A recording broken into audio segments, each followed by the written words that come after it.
मेवाड़ राज्य की विषय परिस्थितियों का दौर राणा लाखा की मृत्यु के बाद प्रारंभ हो गया। राणा मोकल को परिस्थितियां विरासत के रूप में प्राप्त हुई क्योंकि इनके पिता लाखा का विवाह मारवाड़ की राजकुमारी हंसाबाई से वृद्धावस्था में हुआ और बहुत जल्द ही राणा लाखा की मृत्यु हो गई। 1421 में जब मोकल शासक बना तो अल्पायु होने के कारण चूड़ा ने उनके संरक्षक के रूप में कार्य किया। मृत्यु के पश्चात मेवाड़ का शासन हंसाबाई व उसके भाई राव रणमल के हाथों में आ गया। कुंवर चूड़ा अपने अपमान के कारण मांडू मध्य प्रदेश चला गया। राणा मोकल का शासनकाल 1421 से 1433 के बीच माना जाता है। राणा मोकल ने अपनी पुत्री लाला मेवाड़ी का विवाह गागनौर के शासक अचलदास खिची से कर दिया। उन्होंने 1428 ईस्वी के रामपुरा युद्ध में नागौर शासक फिरोज खां को पराजित किया।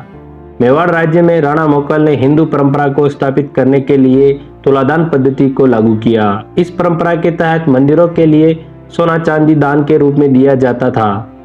महाराणा मोकल ने एक लिंग जी के मंदिर के परकोटे का निर्माण कराया। इसी प्रकार चित्तौड़ में स्थित त्रिभुवन नारायण मंदिर का निर्माण इन्हीं के शासनकाल में हुआ, जिसे समधिदेश्वर मंदिर के नाम से जाना जाता है। इसी प्रकार कुंभा से पूर्व राणा मोकल ने मेवाड़ की धार्मिक आस्था को बनाए रखा। राणा को स्थापत्य कला से भी प्रेम था। इनके दरबार में फना मना विशल नामक वास्तुकार शोभा बढ़ाते थे। एक लिंग मंदिर के परकोटे का निर्माण किया।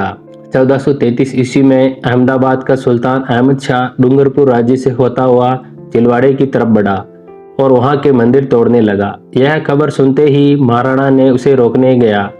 उस समय महाराणा खेता की पासवान के पुत्र चाचा व मेरा भी साथ थे। एक दिन एक हाड़ा सरदार के इशारे से महाराणा ने एक वृक्ष की तरफ उंगली करके उनसे पूछा कि इस वृक्ष का क्या नाम है। चाचा और मेरा खातिन के पुत्र थे और वृक्ष की जाति खाती नहीं पहचानते थे।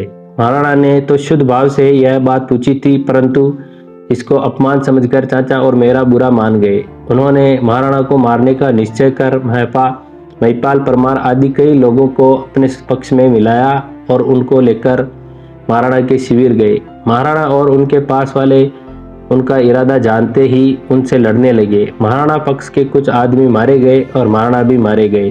धन्यवाद।